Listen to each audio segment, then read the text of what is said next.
into pastries with us. Berima Osei Mensah is the name of our mover. He's the Chief Executive Officer of Adinkra Pastries, where he employs over 800 Ghanaians, and you see them all over in the traffics, in Kumasi, in Accra. He loves brown. Maybe when the pie is baked, it becomes a little bit brownish. Of course, his favorite quote, entrepreneurship is spending a few of your life doing what most people want in order to spend a few years of your life doing what most people can't. He would come and share it with us, but in just about a while, you would be meeting our mover. Of course, spending a few hours of your life. That was really covered. So, of course, spend a few hours of your life. I was just reading that one. Would you want to share that one with me again, Berima? Well, it's actually a quote from a comedian. His name is Kevin Hart. He said his definition of entrepreneurship is basically spending a few years of your life doing what most people want in order to spend the rest of your life like most people can't. Because most people fail to work hard during the early stages of their life. So it makes it impossible for them to enjoy at the later part of their life. So that is... And that you find as your favorite quote? I think it really speaks a lot. It guides you in your business? It guides me a lot. Interesting. Berima Osei, affectionately called. This is a man who had the opportunity to serve in a prestigious bank, not even a Ghanaian bank. Then, out of nowhere, he decides to move into Africa, specific into Ghana. Bake meat pie. What were you thinking? Well, I didn't initially start with meat pie. I actually opened up a restaurant, and after 6 months into the restaurant business, I realized there's a need to incorporate pastries as part of my business strategy. So then I introduced it, and not only pie, but other assorted pastries like cake, rock buns, spring rolls and stuff. But for the pie specifically, people were really enjoying it. So I decided to specialize or focus more on the pie. So I didn't really start just with the pie. It was initially restaurant, you know, local and continental dishes. We did it all, and we did a lot of good.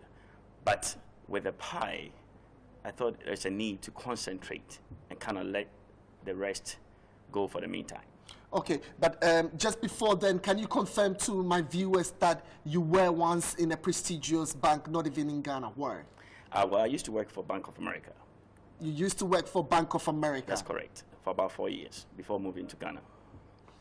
Now, somebody would just think that this is a job for Auntie Yamansan, who has been introduced to flour, margarine, and the mix-up. So, why the connection? I mean, yes, restaurant though, but why the passion? At any point in time in your life, were you connected to these pastries one way or the other, such that you had it in mind? Well, I've always enjoyed cooking. You know, I really used to help out a lot in the house, you know. So it has always been my passion to cook, basically. I never really thought of maybe opening up in a restaurant at some point. When I initially moved to Ghana, the goal was to actually go back into financial institution. But after a couple tries, you know, I went to a couple interviews, but then I decided, no, maybe there's a need to start something on my own. Then I actually wanted to start a class ring business. That's what I'm wearing right now. Class ring is basically a graduation ring. When you graduate in the US, it doesn't matter what level. You know, it's not free. You have to buy it. And I wanted to introduce the idea in Ghana, but unfortunately, and probably fortunately, people didn't really buy the idea. I visited a lot of alumni groups. You know, you failed. I failed. Yeah, you have to fail to. It was your first business. You tried it. It was my class ring or graduation ring. Yeah, I failed, and it's okay to fail. Yeah. Go ahead. Because you have to learn from what you fail. You know, it's that way you can actually do better. It's always essential, you know, to learn something from the past, because you don't want to fail again. It costs a lot of money to fail. I'm told tomorrow is your anniversary in doing business in Ghana. 3 years in Kumasi, 1 year. Well, it's basically we opened September 11, 2011. Okay. Yeah, for the Kumasi branch. And for Accra, on my birthday, which is April 28, tomorrow. Oh, okay. I opened the Accra branch. Thank you very much. For the entire team. Yeah, thank you. So, yeah, tomorrow is our 1 year since we've been in business in Accra. And usually what we do, we basically go out and sell on the like a discount base, like a promotion. Okay. You know, we will usually sell it buy 3 for 5 cedis instead of the usual 2 cedis. I didn't know of this part of your birthday when we were thinking, the production team was even thinking about getting you into the studio, this part where it's your anniversary of your business. But let me find out from you, did you at any point think about pulling out in all these years of operating in Ghana? Did you think about folding up and getting back into where the environment you were used to? Of course, even working 4 years. Yeah, it got tough at some point. You know, I ran out of cash. I sold a lot of stuff. Share some with me, I'm interested. Yeah, I mean, obviously, initially, before I even started, I had a couple lands, I sold it. I sold even my flat screen TV, you know, just to raise capital. And I think it was needed. I needed the cash. And at the back of my mind, I was like, okay, even if it doesn't work out today, I can still go back maybe to the States and maybe try something. So, you know, at some point I was like, you know what, I'll risk it all if I have to. I did that. And I wanted to leave, as a matter of fact, maybe to go back for maybe 6 months or so. But my mother's younger sister, I want to take this opportunity to say thank to her, because she actually prompted me to wait. Because, you know, if I leave my business... While you're praising your auntie who supported you, let me also show viewers that these are pictures of how business is done from their operating kitchen and maybe probably the streets of Accra as we went out there to fish out for them. So you were talking about your auntie who? Right. Her name is Mama Grace. So she actually said, look, take the time, you know, study the system a little bit more. Don't just bail out yet. And I actually listened to her, and I'm so grateful because she made it simple for me, and she made it easy. And I'm glad I stayed because it made a lot of difference. How many people are you employing today? Well, as it stands now, we work with roughly over 800 people, Kumasi and Accra combined. Can you break it down for me? What do they do? Do you have all 800 as your core staff, or how do you operate? Well, we have the...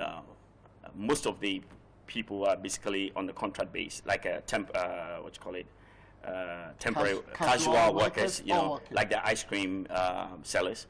You know, they come in and take it and go. They're supposed to actually pay for it in advance. But most people will come in, they don't even have the deposit. So you just loan it out to them and hoping that they will come back with the money. In most cases, sometimes they don't even come back, you know, so you run at a loss. You give pie out to people to go and sell out there, and they go not only with the pie but with your uniform that you give them, and also probably the baskets that, and they don't come back again. And that costs a lot of money because, you know, you give a new employee or seller about 4 uniforms for free, basket, a table, a lot of mini basket also, and of course your time. You know, the training, all costs money. And then just one scoop, they get some money and then off they go. You know, they can run out with whatever. Pick one of the pie. We took the opportunity to serve it here. It's the Adinkra Pastries. If you've not seen it, it's right here. I mean, you can see the symbol of Adinkra right there. But share with us quality controls. How do you ensure that this is of the highest quality and of the best standards? Oh, okay. This is what I do best because if you're going to pay for it, I have to make sure you get your money's worth. As a matter of fact, at the back of the envelope, as you can see, always fresh, no yesterday's pie, 100% guaranteed. I don't sell yesterday's pie. If for any reason we don't sell it, we give it to charity. We take it to charity, orphanage centers, children's homes, churches, schools. But this is pie that has not gone bad, because I know your meat pie can stay on my on a shelf at least 2 days. Yeah, but it's not gone bad. I just don't want to take a chance. I believe that, yeah, it's your money. You can buy it and you can refrigerate it even up to 1 month. It will be fine. But the one you're going to use your money to buy, I think it makes sense to just give you fresh pie on a daily basis. Because you never know. I mean, because of its richness, it's very rich. It has a tendency of maybe getting spoiled if you don't refrigerate. You know, one might think, oh, because pie can stay on the shelf for maybe 2 days or so, and I don't want to take a chance on that. But like I said, you are buying it, you can refrigerate it. But from my end, I make sure, or any pie that ever goes out is freshly baked on a daily basis. You're using extreme gas at some point in time. If I should find that one is a little bit bent, what do I do? Well, I have a number at the back here for Accra and Kumasi. You can easily call me, make a complaint. I'll make sure you get a replacement. I do have a quality control person in place, about 2 of them. So every pie that comes out, their job is to inspect it, to make sure it's well done. So you personally put your number on the cover for everybody. This is my personal number. To reach you first hand. Every time. I have the phone with me almost 100% of the time. So I want to be able to listen to the customers. If there is a need to make adjustment, I do, and because we serve the customers. Without them, we don't have a business. All right, so producer tells me I have some on the screens. The bent one is on the screens, and how you manage to dispose of it and how you ensure quality controls work in your establishment. We seem excited about it, and although it beats my mind as to why you will still want to leave banking and come. Are you rich? Are you rich? Is this something making you rich? I'm not poor. Are you rich? I am not poor. Are you rich? It depends how you consider being rich. I am not poor. A poor man is somebody who doesn't want to work. The fact that I'm working, I'm rich. So this is good business. It is good for me. And it's good for others too. My interest is not really to make the money. My interest is to impact others. Through this, a lot of people are off the street. I mean, at a minimum, 800 people are working. A lot of people are now taking their kids to the best schools. They have a disposable income. I mean, it fills my heart with joy. That is my motivation, is to make a difference in somebody's life. Not basically entirely my pocket. I'm destined to be rich, period. I believe that. You have competition growing as your business grows also. When you have a lot of people who would come up and say, well, this is the man who takes the meat pie to the streets and a lot of people buy. I can get into this business and equally be successful. How are you fighting competition? Competition is okay. You're not scared of competition? I'm not. It is important for every business owner to experience competition. It helps you a lot to be on your toe. It helps you to do the right things. Because in the back of your mind, if you don't do it right, you're going to lose up to the competitor. So you want to make sure you deliver the best to the customers. I'm not afraid of the competition at all. As a matter of fact, I welcome them. But we have to also understand this whole idea. I prayed for it. I prayed. I asked God, I was like, God, I'm here. I'm in Ghana. I want to make a difference. Give me something to do. I tried the ring stuff. It didn't work. What is next? He said, okay, this is how I'm going to do it. Start with a restaurant. And then later, I'll give you the original idea why I even brought you to Ghana in the first place. I started this concept. I'm the original. Adinkra Pastries is the original. And being the original and being the first in the marketplace, we want to make sure we hold on to that position. We want to make sure we do the right thing. Because here's the thing.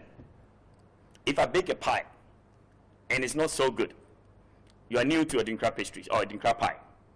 You buy it off the street. You taste it, you don't like it. Are you going to buy it again tomorrow? No. Probably not. And 99.9% of the time, you might not buy it again. So I want to make sure whatever I give you today, you will enjoy it so well that you will come back again tomorrow. You understand? I want to meet you 5 years from today. After we've had this discussion on this particular program, would I still see you selling meat pie alone, or you would have new additions? Well, currently, just to let you know, I do a little bit of real estate on the side. Yeah, and because I've been outside the country too long. I have friends who really want to build, and so I'm here to kind of help them out. But on the other hand, I'm actually trying to come up with another concept. Kenke business. Ga Kenke. Adinkra is moving to Ga Kenke, and Yeah. you had it right here on Business Focus first. But hey, Akwete Mami sells Kenke anyway. Yeah. So how different would your Kenke be? Well, that is the twist, because that's where I come in. I want to take it to a different level. I want to package it well. It's a different taste. I mean, obviously it's Kenke, all right. It's a Ga Kenke, but this is going to be very nice. You're going to enjoy it. And I'm going to make sure it's well packaged. You know, you have your Kenke, your fish, your mini containers where you have your shito and stuff in it, in one little container. All for 3 cities, labeled. Okay, so you want to come up with the Kenke all in a pack with the fish labeled, everything for Yes, 3 cities? For 3 cities. And then the initial on it is going to be ASK, which is Adinkra Special Kenke. All right. We are actually working on it. I can't wait for this, and I'm sure Yeah. I'll hit the market soon. But just before you go, in a few minutes, let's talk about this. Few seconds, obviously. Okay. I mean, it's on screens. Our viewers are watching, and we see these young girls, gentlemen, get onto the streets, sometimes run after hawking primarily, Right. which is not too safe. Right. Have you recorded any casualties? Yes. Just be honest with us as a people. I am very or honest. injuries. Yeah. Oh, little here and there, but no serious injury. No death yet. No death. And we always pray for, I mean, we hope not. And anytime something like that ever occurred, it's my priority to make sure I take very good care of them. You said it right. I'll leave it at that. You take care of them at the hospital. Your final word for that gentleman out there. He's done with the University of Ghana, yet he's joined the Unemployed Graduates Association, telling His Excellency the President there's no job in the country. Wow. Wow. What would you want to say to me? There are a lot of jobs. It depends, maybe your level. Most people don't want to humble themselves. Proverbs chapter 22, verse 4. It says, humility and the fear of God will grant you riches, honor, and life. It's very simple. If you really want to see worth, you have to first humble yourself. Most people don't want to do what they consider odd job, like what I'm doing. Hold marketing degree from Temple University, went to University of Texas for my MBA. I went to the market myself. I was buying the food stuff myself with power right behind me. People were calling me names. It didn't bother me. People were laughing at me. It didn't bother me. People were calling me, hey, this is a disgrace to your family. I said, what? So you're telling me people selling this stuff are not part of human beings? So the key word is, we should learn to humble ourselves in order to make it big. Just like Kevin Hart said. Once again, I want to repeat that. It says, and I quote, in his interpretation for entrepreneurship, is spending a few years of your life doing what most people want in order to spend the rest of your life enjoying what most people can't. Thank you very much. And he's quoted his favorite quote once again. Berima Osei-Mensah, CEO, Adinkra Pastries, employing over 800 people already. Indeed, you deserve to meet the president, and I'm sure one of these days you will get the opportunity to meet him. Yeah. That's about it for now. That's about it for our mover. When we come back, we are looking at other interesting details, but it's on your screens. You just watched them on Business Focus.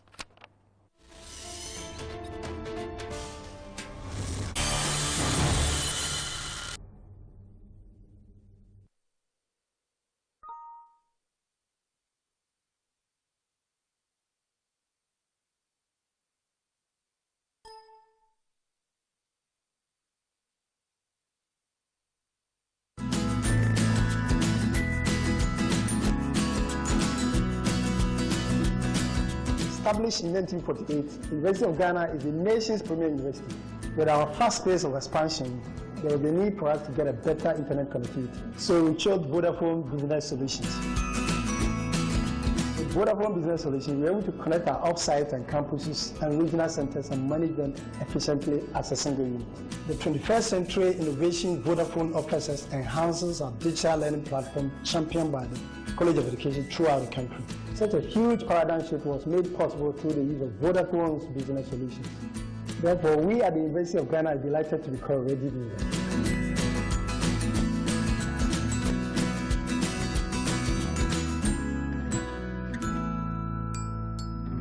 Vodafone, power to you.